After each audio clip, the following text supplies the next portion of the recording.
we're huge fans of the comic book. We've both been fans of it for a long time, and we wanted to make sure that it had that integrity. And so we're not adapting any one specific storyline. We'll be sort of weaving in and out of them. But I think hardcore fans of the books will feel that it's a very authentic interpretation of the character. We're going straight back to the source material. I mean, when Alan Moore, when Constantine first appeared in Swamp Thing, that's the timeline. That's when we're meeting him in our series. I mean, in fact, the American Gothic storyline heavily inspires our first season arc. So all the things that happened to Constantine over the course of a 30-year run in the comics, it's all ahead of them, you know. So those are all things that we can explore and dip into and take, viewers sort of along the journey on. Yeah, so we might do a version of the Dangerous Habits storyline, but that would be season 3 or 4 or something like that. So this is a very edgy, dark character. How are you going to really get into that character on network television? Have you seen Hannibal? Yeah.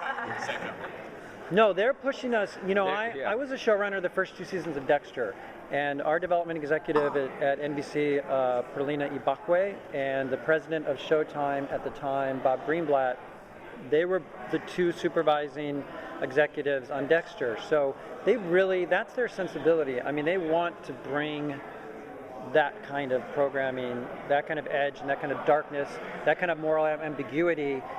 They want to bring that to network television, and they're pushing hard for it. Yeah. And we feel like we're the beneficiaries of, look, this time slot that we're moving into has been a challenging one for them. And I think some shows might have tried to push a little too hard. Like I think what we want to do is find a balance between the darkness and the humanity. And at the end of the day, if you follow the Constantine character, he's a humanitarian. You said Constantine. Oh my God, good. That's we went through that too, like Constantine, the pronunciation. Constantine. Yes. That was a big issue. But.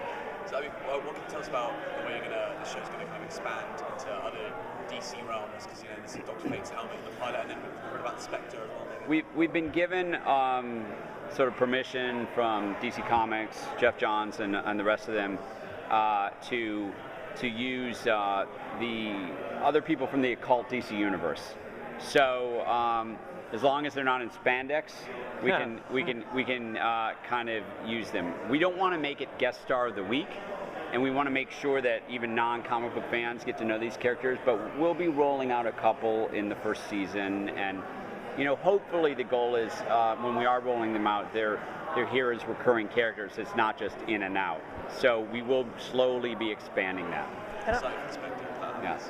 And I would say that our focus is really on getting this character right. Yeah, we have to start with John and having people fall in love with John. I mean, in success, we can branch out and do any number of things. If we were tipping too hard toward trying to introduce new characters or DC characters just for the sake of introducing them, I think we would be taken away from building a character that people are going to want to watch and fall in love with. So that's our priority, but as David said, within the context of that, there are opportunities, there are Easter eggs that we will drop, and then we fully intend to follow up on. And there are definitely Easter eggs in the pilot, and there will continue to be throughout the show, just because we and the crew love that stuff. Yeah.